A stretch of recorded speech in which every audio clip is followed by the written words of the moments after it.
What's good, family? Smash the like button and subscribe. Wow, your boy Austin McBroom just smoked the boots off of Bryce Hall. I gotta say, fair play to Bryce, because I thought Bryce was gonna come out and say, it got stopped early. Listen, your wig got pushed back, but unlike many unsportsman like Donnies, Bryce Hall took his licks like a champion. He took his licks, and that was that. He didn't roll over, he didn't quit, he fought on to the end. Now, if I was refereeing it, I'd have let him go some more. Me personally, I like to see people go spark out. That's my personal opinion. I think the thing should, given it's a main event and given it's a big show with big money on the line, I believe Bryce should have been allowed to carry on until he went flat out on his back, because that's where it was going, no doubt. But either way, it is what it is. Like I said, Bryce Hall, respect to him. He took his licks like a champion. He took the L like a champion. And it is what it is. Now, your man, Austin McBroom, I've got to admit, his footwork, you can tell he's played high-level sports before. His footwork was sharp, extremely sharp. Had pretty good feints as well. However, his hands on the inside were a bit rushed, I've got to admit. Although, given how technically poor Bryce Hall was, he was clearly getting the best shots off. Bryce Hall looked a bit shell-shocked, which can happen. When you're not used to fighting and you get hit a few times, you become bamboozled. The lights and the noise and whatnot, it all becomes overwhelming. You're not sure what's going on, kind of thing. All you know is you're getting hit and you don't know where it's coming from and what's happening. So, listen, what we also know as well is, what we learned at least, Austin McBroom, he looked awful. Clearly, and to be fair, both of them look awful, but as in the 8 weeks ago or 3 months ago. 3 months ago when it first started and the first videos came out, Austin McBroom looked bad. He looked like he was going out real sad in terms of his technique. He's really sharpened that up. His foot game, I'm not even joking, his footwork game looked almost like a professional boxer. The way he was pivoting and moving around the ring, extremely good. It's a shame his offense weren't so sharp. However, it's his first fight and I'm sure he'll improve.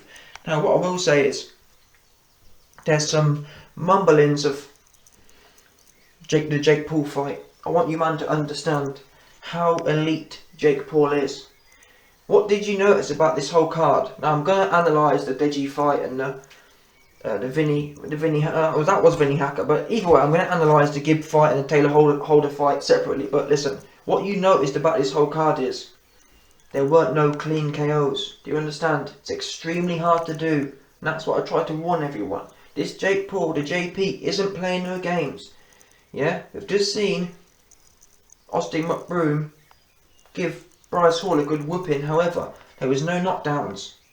There was no clean knockdowns. There was no KO. Did you see what Jake Paul did to Gibb? Look how good Gibb looked tonight. Gibb was mauling Taylor Holder. Mauled him. That was a robbery, no doubt.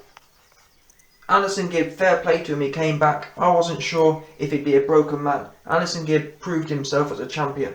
However, look what he did against Taylor Holder, and look what Jake Paul did to him. Does that make sense? Jake Paul schooled Gibb. Yeah? Had him doing the crap dance. No doubt. Look what Jake Paul did to Ben Askren. Now, Ben Askren is a level above all of these fighters. Of course he is. He's been doing it 15 years. He got hit once and was spark out. Do you understand? Look at Nate Robinson. No one tonight got knocked out with one punch. Do you know why that didn't happen? It's extremely hard to do. You have to be gifted to be able to pull off a one-punch wonder. Now, I'm not saying these YouTubers and these TikTokers were extremely high level, but the point is, knocking someone out is difficult to do. It doesn't matter how high level you are. It's hard to do regardless. There's professional boxers who can't knock people out with one punch. In fact, heavyweight champion Tyson Fury can't knock people out with one punch. Jake Paul's doing it day in, day out, knocking out MMA, UFC, GOATs, MMA Hall of Famers, MMA pound for pound number ones. Getting hit once and then go and spark out, or as good as. Ben Askren was as good as spark out. And when he knocks out Tyron Woodley with one or two punches, you're going to see the same thing. So this whole talk of Austin McBroom versus the JP, there's levels to this game. And whilst, like I said, I think Austin McBroom's footwork is extremely high level.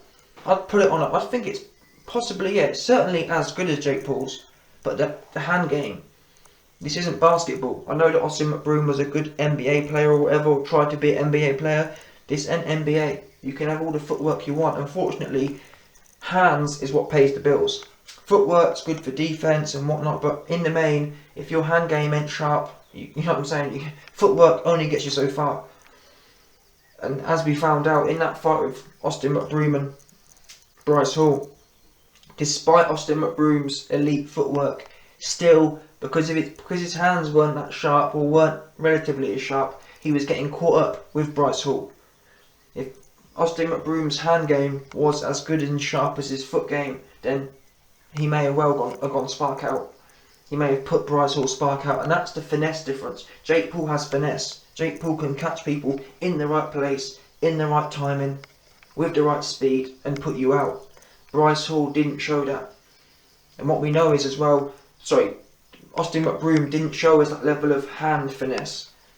Now Bryce Hall was there to be hit, because we saw Austin McBroom hit Bryce several times clean. But he just didn't have that timing and the accuracy that it takes to put someone out. To steal another man's consciousness, it takes a certain level of timing, a certain level of precision. You know what I mean? The stars have to align. That's what you're doing. You're stealing someone's consciousness out of their brain. Consciousness is intertwined into every cell in your body. Do you understand? I'll say it again. Consciousness, every human's consciousness is interwoven into every cell in your body. To rip the fabric of consciousness out of every cell of your body, you have to line it all up. It's not easy. It's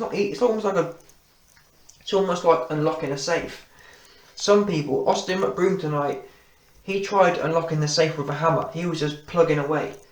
Jake Paul, he puts the pin code in. Yeah, they're both relatively successful, but one does it much cleaner. Jake Paul does it cleanly. He doesn't need 15 shots and 10 different times. Austin McBroom hit Bryce Hall on loads of occasions, square in the face, but none of them put him out. Jake Paul doesn't need. You don't see Jake Paul banging away loads of times and it's clean. Every time, more or less, he hit. Every time he hit Anderson Gibb, who we've seen has been extremely durable. Anderson Gibb's extremely durable. How is Jake Paul able to have Anderson Gibb, someone who's extremely durable, how was he able to have him doing a stanky leg every 2 seconds? There's levels to this game. Now Austin McBroom, to be fair to him, he's only had one fight. His hand game may improve, because to be fair to the kid, listen, if you look at how he's improved since his 3 months ago, we all saw his video. His video looked dead.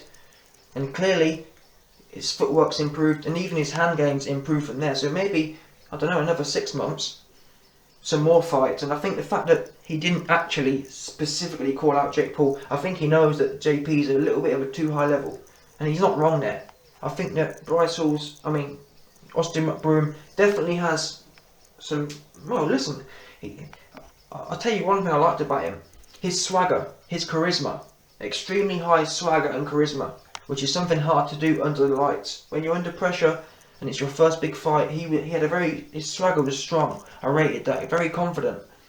Now, did that come from the fact that he was in there with someone who's no good, or did it come from the fact it's natural? We don't know, we'll have to find out, but that's something that surely can work, or only works in your favour, if you've got the skills to back it up. Now, going forward, who knows what happens. I love this whole YouTube and TikTok and boxing thing. I like it. I think everyone should get involved in it. Rappers, whatever else. Because what we do know is it's exciting. And it's a shame some of the earlier fights, I think there was some Don called DDG and some other idiots. They were just hugging too much, grabbing on. This last fight actually was the best one. Because both men came to fight. Both men weren't trying to cling on and survive. Like Logan Paul versus Floyd Mayweather. So hats off to both men. Exciting fight. These Dons are putting boxers to shame. People talk about, they're only YouTubers, they're only TikTokers. This fight is putting, that last fight, Austin McBroom versus Bryce Hall, is putting boxing to shame. Boxers don't come to fight. boxers come to play around and mess around for 12 rounds and bore everyone to tears. Josh Taylor, unfortunately. Josh Taylor has turned up and has thought, oh, you know what, I'll take the piss out of the fans. I won't turn up to win. I won't. People were talking about, oh, Austin McBroom. He's turned up to, Austin McBroom. He's turned up. He wants to win. He wants to win in knockout fashion. That's missing in boxing today, unfortunately. In boxing today, and the reason why many boxing fans, like watching Jake Paul, myself included, a key reason many people like watching these YouTube and TikTok fights is because Austin McBroom versus Bryce Hall, guess what? It was explosive. Both men wanted not only to win, but to win in devastating fashion. Jake Paul, he wins and wants to win in devastating fashion. Unfortunately, as a boxing professional myself, that's missing from the sport of boxing right now. Right now, professional boxing is plagued by people turning up and thinking it's real smart and real cute and real interesting to drag out for 12 rounds. Josh Taylor could have stopped his opponent the other weekend. Instead, he thought it was really smart and really cool to drag it out and bore everyone to tears. Anthony Joshua, another one. Oh, you know what? Let's just survive for 12 rounds and drag it out and do. What is this whole? It's plaguing boxing. It's ruining boxing. I don't know what's gone on. Back in the 80s and 90s, everyone knew what was up. Mike Tyson was around. Everyone knows what the fans want to see. The fans want to see explosiveness. The fans don't want to see boring ass Mayweather and boring ass Klitschko. I don't get this whole fascination with it. It's really embarrassing. But that's why these events taken over. And you've got boxers complaining, oh, I can't believe how much these YouTubers and TikTokers are making. Well, guess what? They're turning up. They're entertaining. You're not entertaining. You're boring everyone to tears. Going 12 rounds.